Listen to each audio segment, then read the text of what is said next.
Hello folks, Jonathan Milam here. I hope you're having a great day. Got a couple of trumpets here that I want to compare, and I like these comparisons. Recently I've been using thought it was a fairly nice Shure mic, very clear sound, but it did not seem to do a lot for distinction between trumpets. I'm using an old fathead mic and hope that it shows just a little more. Of course, the differences will be subtle. You know, they're all B-flat trumpets, professional trumpets. But anyway, going to start off with a Cannonball. Ooh, what is this? I believe it's a 727S. I'll make sure that I have the info right. Any horns that I've got for sale right now, in fact, both of these are for sale at the moment, will be right down. There'll be a link to the first line in the comments. You want to skip right from one clip to the other, go to the bottom of the comments, and we should have them set up there. I'll use 3 mouthpieces, 2 different trumpets. Start with a very mellow sound. Not the mellowest that I've got, but a good soloist mellow mouthpiece. Then we'll go to a average mouthpiece, legit type that I would think. And lastly, we'll try a mouthpiece that probably leans towards a little more commercial sound. Be able to contrast this Cannonball, marvelous trumpet. Probably one of the latter horns made by Kanstul, and they did a fantastic job, as does Cannonball, tweaking their horns and sending the specs out that they want. And then we'll compare that to a Selmer Radial. I think it's a 462 board, just about a 5-inch bell, but quite a large flare. One of the easiest blowing horns I can remember. Okay, start off with the Cannonball, and we'll just play an old gospel number to give you a good solo sound.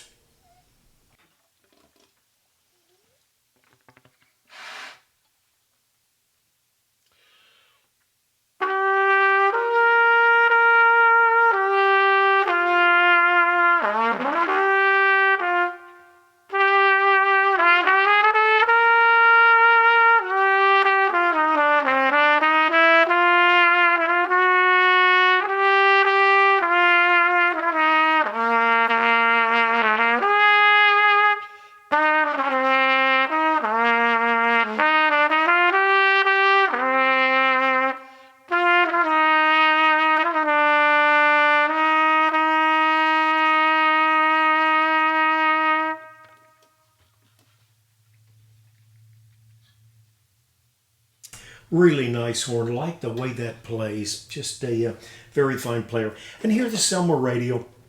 Very good. A lot of guys have used this. Just tremendously easy horn to get a big, fat sound out of. The one concern, of course, it's a 462. If you're playing 4 hours, might be a little more open than you like. The bell is good sized. I think about like a 72, but I think it's a little larger through the taper area. So anyway, great sound production. And we'll use that same Trent Austin TATF mouthpiece, but now with the Selmer Radial.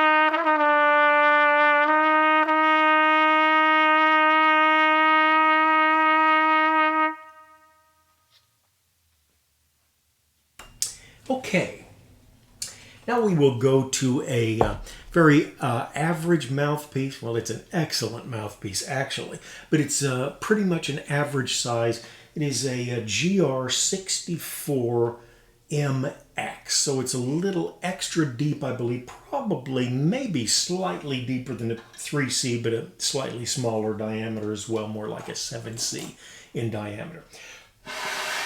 And we'll play the old If I Only Had a Heart.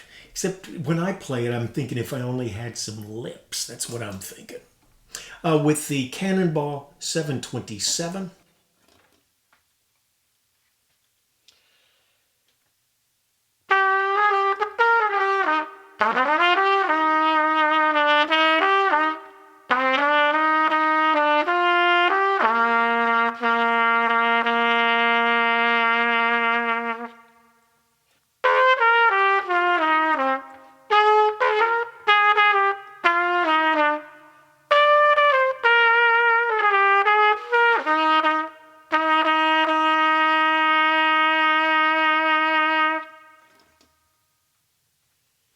Okay, looks like I'm playing a little more in the red than I expected to. Let me turn this down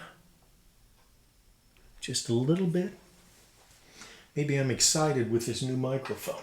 Okay, Selmer Radial with that same GR64 should be a relatively legit type sound. General size mouthpiece. Then we'll go to a more of a lead type in just a moment.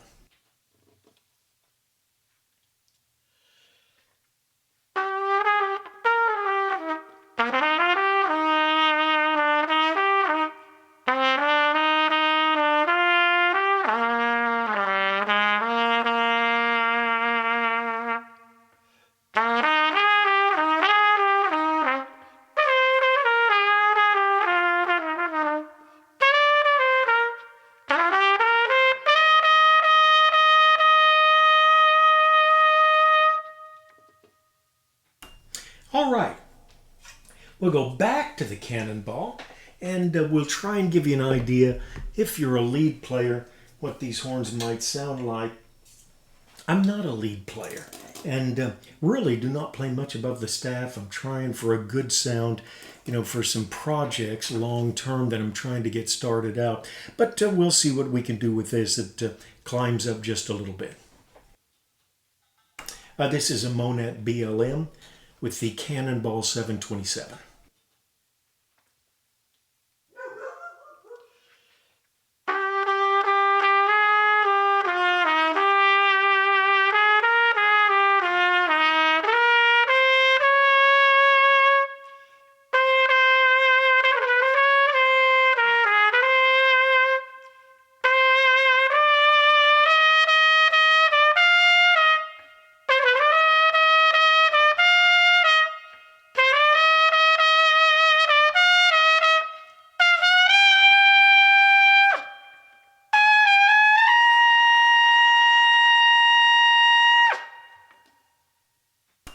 I think when Wayne Bergeron played it about an octave higher.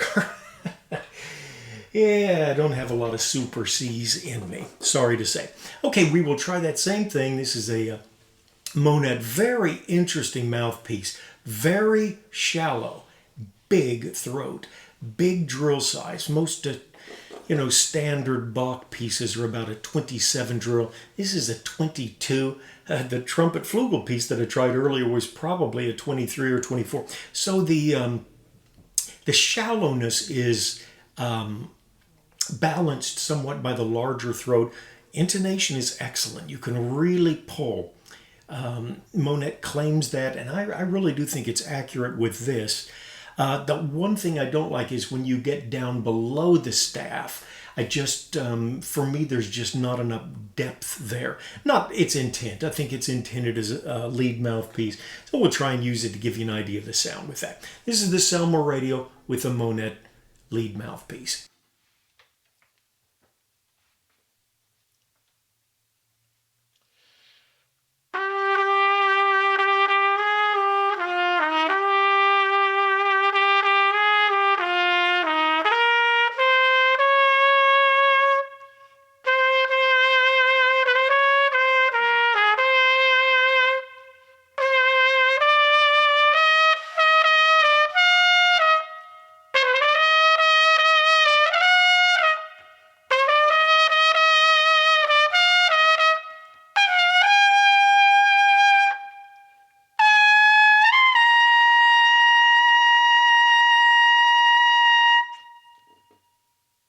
Okay, now if you've hung with me this long, I'm going to give you a bonus. Anxious to see if can tell a difference, and you'd really have to have a good mic to tell a lot of difference between these horns. But we got a great playing Bach large bore, same bore as the Selmer Radial, 462 Corporation Bell. Really nice sounding horn. I like Strads. They're usually a little tighter blow, and I just feel very comfortable with them. So this is from probably back early Elkhart days, back when they were not always, in fact, very rarely putting first slide pulls on the first first slide. We'll use that same Monette mouthpiece with this.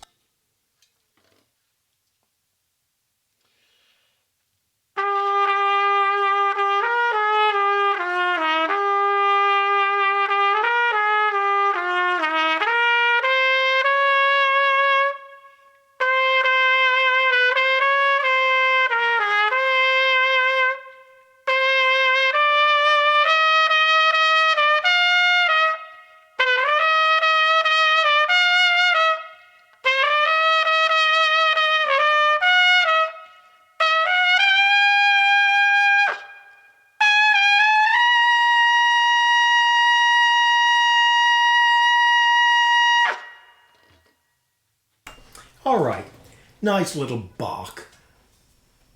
Corporation bell, large bore. Let me tell you folks, if you're a Strad lover, do not be afraid of the large bores. They are not as large as you would think. In fact, amazingly enough, this is the standard slide that came with it. And here are the slides. This is a standard slide for a medium large bore trumpet. Oh, it fits perfect in the large bore horn.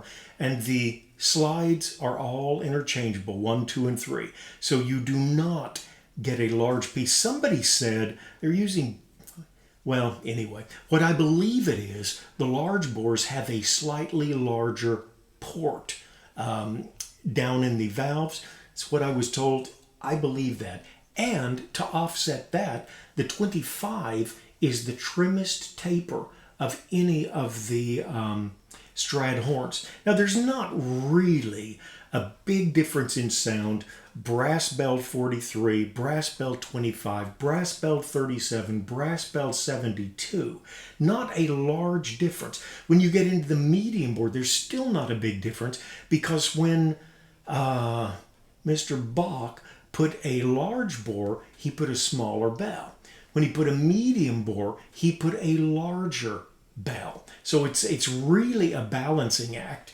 And I think personally, with a lot of Strads, there's a difference in feel more than there is in sound. Now, I can get different sound by switching mouthpieces and tuning slides. Got a lot of aftermarket tuning slides. Beautiful dark bronze tuning slide here. And believe me, it gets a totally different sound than the square